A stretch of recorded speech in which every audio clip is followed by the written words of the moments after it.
importance.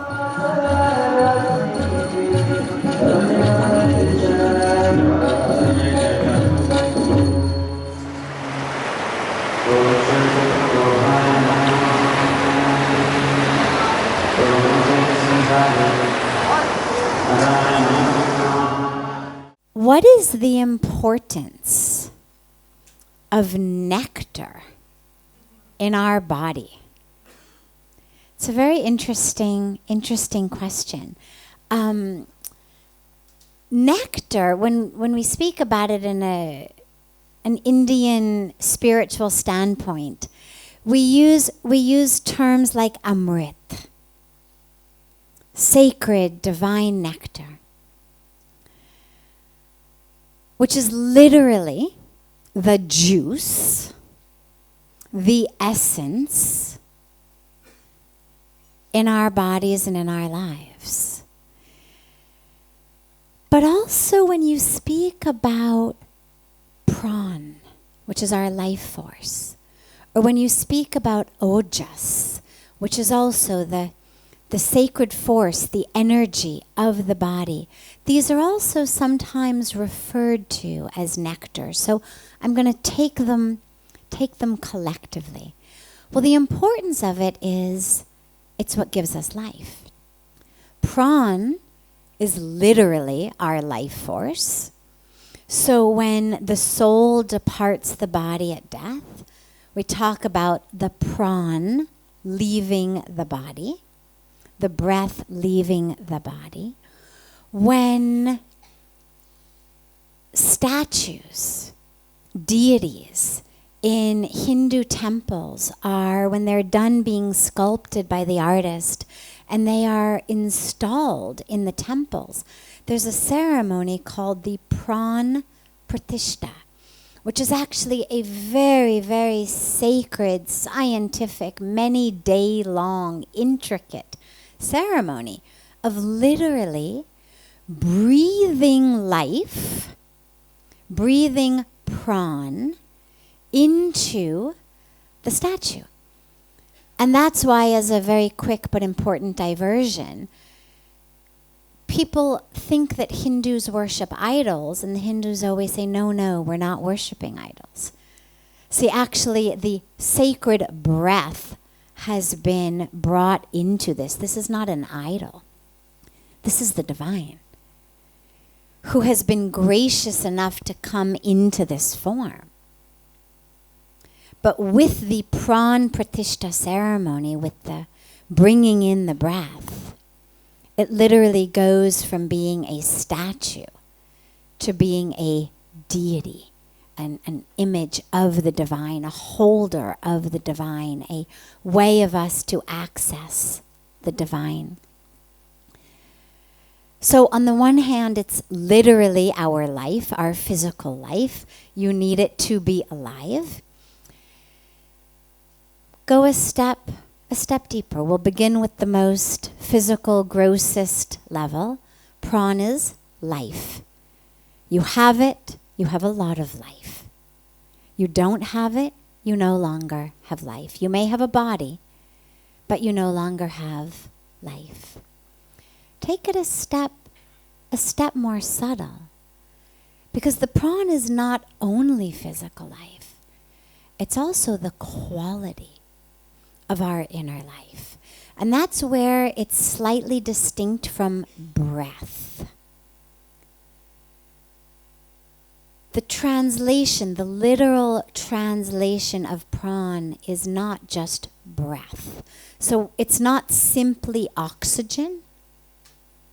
It's actually an energy and a power and a life force that comes in. So it's deeper than simply oxygen.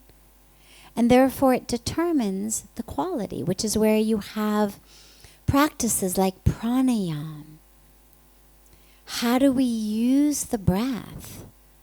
Not just to expand our lung capacity. I mean, it's not about how long can you hold your breath underwater. It's not about how much can you fill your lungs, although that's wonderful. Oxygenating our cells is fantastic for keeping them healthy. But it's deeper than that. pranayama is actually a method of using the breath to attain oneness with God.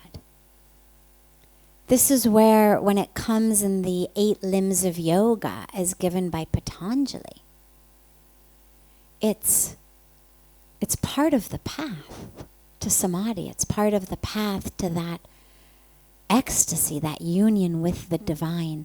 So the prana is that which we can use to connect with the divine force within us. Ojas, and of course we could go all night on this, but I want to just make sure that we have time for other questions.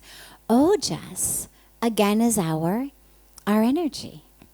The energy in the body, the light in the body, that which fuels us, that which keeps us going on a literally very physical level.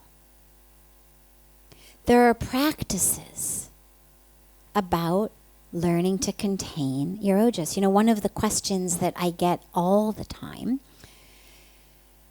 being an orange-robed sannyasi, which is a path of celibacy, one of the questions I get all the time is, why celibacy? Why do you need to be celibate?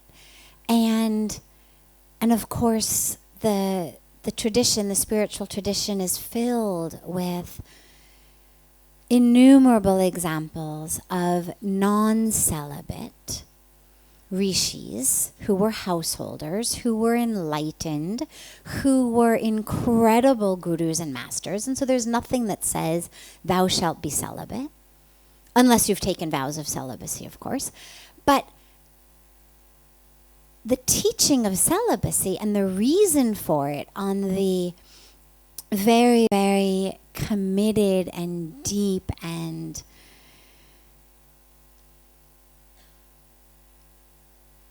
I don't want to use the word sacrifice, it's got such a negative connotation, but a path of spirituality in which it's spirituality above all else, spirituality before all else. On that path, one of the critical reasons for celibacy and why it's such a core component is because it's believed that sex is one of the things that depletes our ojas, which is why even married couples, even people who are not celibates, who are not sannyasis, are always instructed by spiritual masters. Like, use this carefully. This is not just whenever, wherever, however, at any time, whenever, the urge hits. That energy is precious. And if you lose it, as it is believed you do in sex, that has very, very significant ramifications on both your physical health and your emotional and spiritual health. So that's not all that ojas is, but that's one very important aspect of it. Is it's the juice that runs us, that keeps us able to stay healthy, to stay energized, to stay full of light. Then we speak lastly about amrit, that nectar, that juice, and that's really that which flows through us. We speak a lot about ras, spiritual juice. And you'll hear Puja Swamiji sometimes very sweetly talk about how life should be juicy, juicy. And it's something he says very, very frequently, and everybody giggles a little bit. But the meaning of that really is your life should be filled with nectar, with ras, that it shouldn't be dry. You could have a physical body. Food fills a physical body. Medicine takes care of a physical body. Clothes protect a physical body. But if you don't have that juice, then you may have days in your life, but not life in your days. And so nectar is really that which brings the juice to life. And so on all of those levels, it's crucial, whether you want to be just physically healthy, whether you want to be spiritually full of light, whether you want to be deeply grounded in your practice, whatever level it is, nectar. Nectar is critical. And this is where we come to spiritual places. It's not the only way to get nectar, of course. Fortunately, by grace, it's available in so many ways. Meditation, prayer, chanting, yoga, service, love. It's all around us. It's all around us. But this is where it's so important to take it in so that our lives can really be, as he says, juicy, juicy.